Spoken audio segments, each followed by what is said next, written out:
¿Qué tal? ¿Cómo les va? Bienvenidos a un nuevo programa saludable. Y en este momento, en este caso, el tema que vamos a desarrollar es recordar que estamos, por supuesto, en el cambio estacional que ya está a pleno. Las temperaturas ya han empezado a variar realmente después de que el sol se va. Entonces las mañanas son bastante frescas, por no decir frías en algún momento. Y después que cae el sol a la tarde, por supuesto que también la temperatura cae. Y por supuesto que estamos acostumbrados a haber estado durante el día con un buen solcito y temperaturas muy agradables, pero nos agarra justo a la vuelta, aunque ahora a las 6 de la tarde ya hay que estar en casa, eso hace que estos cambios de temperaturas nos pueden predisponer a padecer las patologías o las enfermedades que son comunes a la estación, a esta época estacional, ¿no es cierto? Entonces, tener un resfrío, tener un cuadro gripal, tener una exacerbación bronquial, especialmente en los pacientes con patologías pulmonares crónicas, a los asmáticos, por ejemplo, o los riníticos, los pacientes con hipertensión pulmonar, por ejemplo, los pacientes con fibrosis pulmonar, los tabaquistas. Entonces, exacerbar los cuadros respiratorios y tener en cuenta que en este contexto epidemiológico que estamos viviendo, cualquier cuadro que venga con fiebre, con tos, dolor de garganta, dolor de cabeza, dolor muscular, los médicos ya en general van a pensar que usted tiene COVID y no van a pensar que puede haber la posibilidad de una patología respiratoria estacional, común, venérea, sin ser COVID. Seguramente que habrá que hacer los estudios correspondientes, por supuesto que eso está indicado. Y lo más importante es evitar y tratar de evitar de llegar a esa situación, ¿no es cierto? Entonces, en el examen clínico, cuando uno va o recibe un paciente que viene con dolor de garganta y tos, o dolor muscular y fiebre, ¿sí?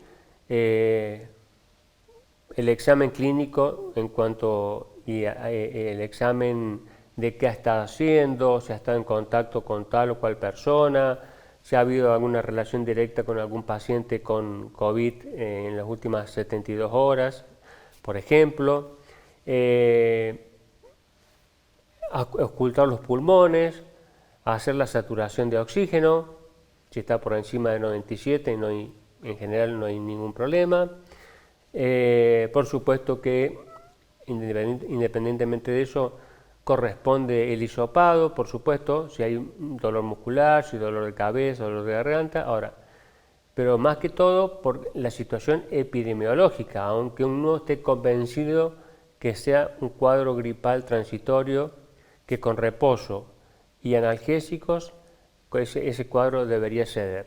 Pero necesitamos tener, por supuesto, ante el contexto epidemiológico que tenemos, el hisopado adecuado. O un test más específico que está en las plazas, que se hacen en forma permanente y gratuita, o sea que pero no siempre pensar en la posibilidad de que uno esté cursando el COVID, ni mucho menos.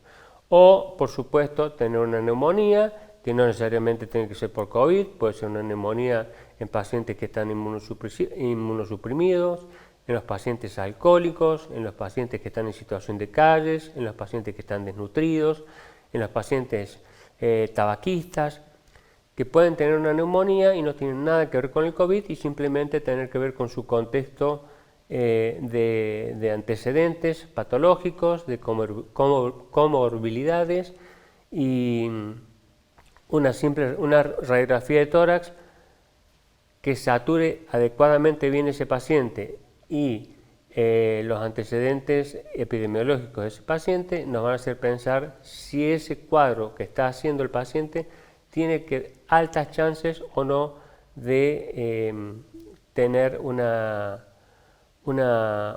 estar cursando COVID o simplemente, como les decía yo, una patología respiratoria estacional común y como todos los años.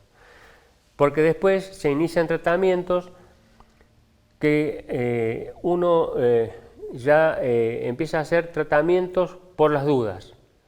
Y los tratamientos por las dudas que se realizan suelen ser a veces más nocivos que el hecho de estar expectante y tener un juicio clínico realmente importante, ¿sí? Porque hacer corticoides por las dudas puede producir alteraciones en la hipertensión, en la presión arterial y en un paciente hipertenso que está estable, descompensarlo y volverlo hipertenso.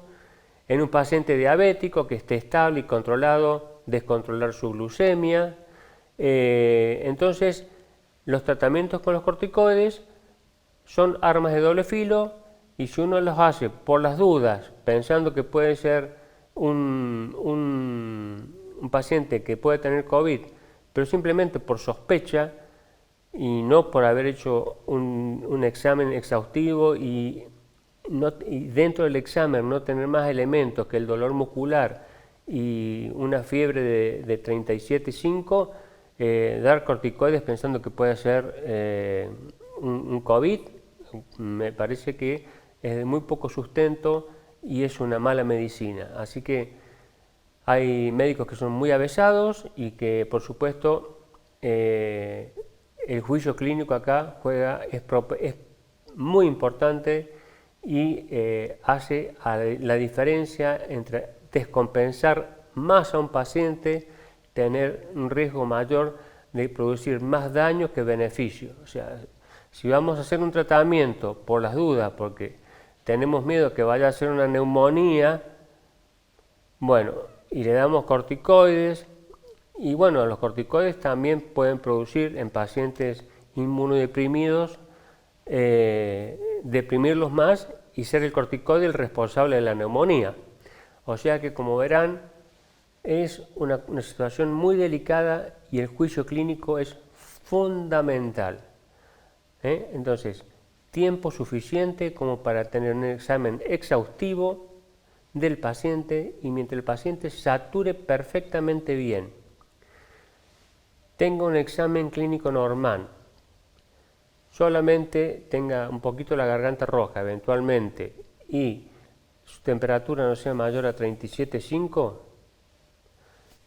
salvo que haya habido un contacto, vuelvo a repetir, estrecho, que es haber estado en relación a menos de 2 metros con una persona que ha estado infectada y que ha tenido COVID. Bueno, eso es un contacto estrecho y eso aumenta las posibilidades de que el paciente pudiera tener COVID, pero si no está ese contacto epidemiológico de estrechez o de cercanía a ese paciente con diagnóstico de COVID hecho, realmente no hay que dejar de pensar en las patologías estacionales, que siguen existiendo y van a seguir existiendo. Al igual que el COVID, creo yo, y es una opinión personal, ha llegado para quedarse y nos tendremos que vacunar todos los años.